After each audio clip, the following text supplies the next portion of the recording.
दोस्तों फिर से एक बार स्वागत है हमारी इस वीडियो में। आज हम बात करने वाले हैं परमेश्वर के नाम के बारे में।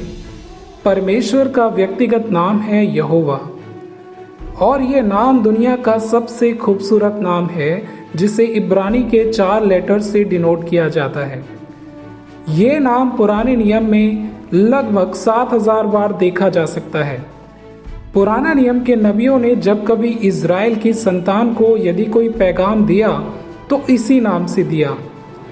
ये नाम पहली बार उस समय मूसा नबी पर प्रकट किया गया था जब इज़राइल को मिस्र की गुलामी से आज़ाद करने का समय आया। जब मूसा ने परमेश्वर से उसका नाम पूछा तब परमेश्वर ने कहा, तू इज़राइलियों से ये कहना कि तुम्हारे पितरों का परमेश्वर, इब्राहिम का परमेश्वर, इसहाक का परमेश्वर और याकूब का परमेश्वर यहोवा, उसी ने मुझे तुम्हारे पास भेजा है। मूसा यहोवा के नाम के वास्तविक उच्चारण से परिचित था। बाद में ये नाम इज़राइल की संतान के द्वारा अक्सर प्रयोग किया जाता था, लेकिन 70 एडी में यरूशलेम के मंदिर के नष्ट होने के बाद इज़राइलियों ने इस नाम को लेना बंद कर दिया था, क्योंकि वे परमेश्वर के पवित्र नाम को लेने से डरते थे।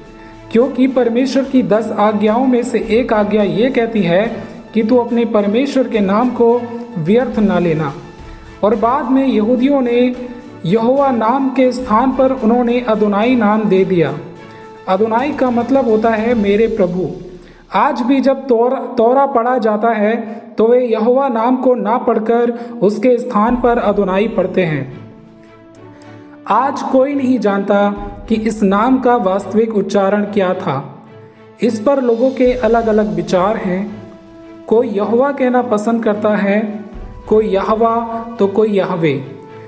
वैसे ज़्यादातर लोग यहवे उच्चारण से सहमत है। वैसे ये महत्वपूर्ण नहीं है कि इसका वास्तविक उच्चारण क्या है।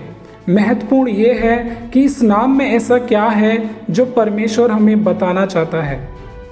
मेरे प्रियो, क्या आप जानते हैं परमेश्वर के इस नाम के 4 अक्षरों में वो रहस्य मौजूद है जो हजारों वर्षों से उसने इस नाम में छिपा कर रखा। परमेश्वर चाहता है कि उसका नाम सारी दुनिया में प्रचारित किया जाए और हर एक प्राणी और हर एक वर्ग का व्यक्ति इस नाम को जाने, लेकिन शैतान ने इस नाम को मिटाने की पूरी कोशिश की। यही कारण है कि अंग्रेजी की बाइबल में यहोवा नाम नहीं पाया जाता है। उसके स्थान पर अनुवादकों ने कैपिटल लेटर में लॉर्ड शब्द दे दिया ताकि लोग परमेश्वर के नाम के अंदर छिपी योजना को ना जान सकें और वे उसका नाम भूल जाएं। लेकिन प्रियो, आज मैं इस भेद को आपको बताने वाला हूं। तो चलिए शुरू करते हैं। परमेश्वर का ये नाम हिब्रू के 4 लेटर से मिलकर बना है।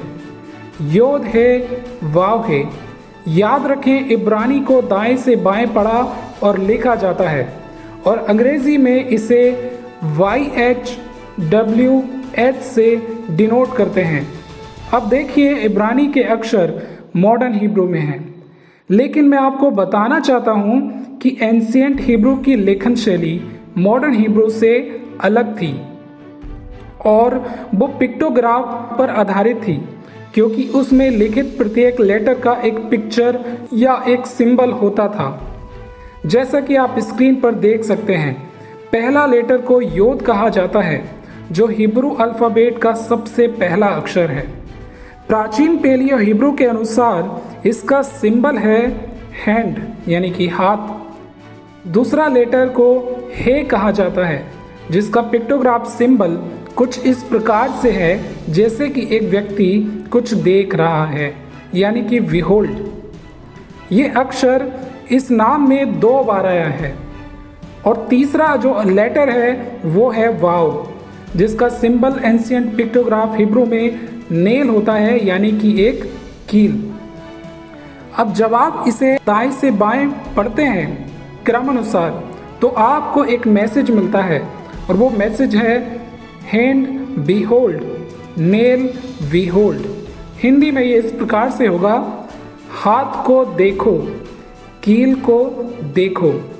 देखा आपने कि किस प्रकार उसके नाम के 4 अक्षर एक रहस्यमय और शानदार संदेश को प्रकट करते हैं, जिसमें हजारों वर्षों से संपूर्ण मानव जाति के उद्धार के लिए परमेश्वर की महान योजना छिपी हुई थी। जगत का उद्धारकर्ता हमारे पापों के लिए मरा।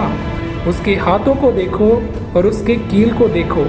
कितना शानदार रहस्य है, कितना शानदार ये मैसेज है, कितना महान है हमारा परमेश्वर जो हमारे लिए बलिदान हुआ।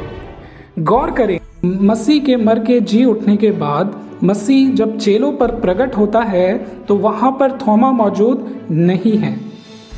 अगली बार जब चेलों ने थोमा को बताया कि हमने प्रभु को देखा है, लेकिन थोमा ने उनका विश्वास नहीं किया। और जब मसीह चेलों पर फिर से दिखाई दिया तो मसीह ने थोमा से कहा था, मेरे हाथों को देखो। तब उसने विश्वास किया कि तू मेरा प्रभु और मेरा परमेश्वर है। परमेश्वर ने खुद को बेगवाह नहीं छोड़ा मेरे प्रियो। उसने अपने उद्धार का ज्ञान अपने वचन के साथ साथ अपने नाम के अंतर्गत भी रखा है। परमेश्वर का ये पवित्र नाम हमारे लिए उसके दिव्य प्रेम को दिखाता है। उम्मीद करता हूँ इस वीडियो से आपको आशीष मिली होगी। आप सबसे रिक्वेस्ट है कि हमारे चैनल को सब्सक्राइब करें, शेयर करें, लाइक करें। शालोम।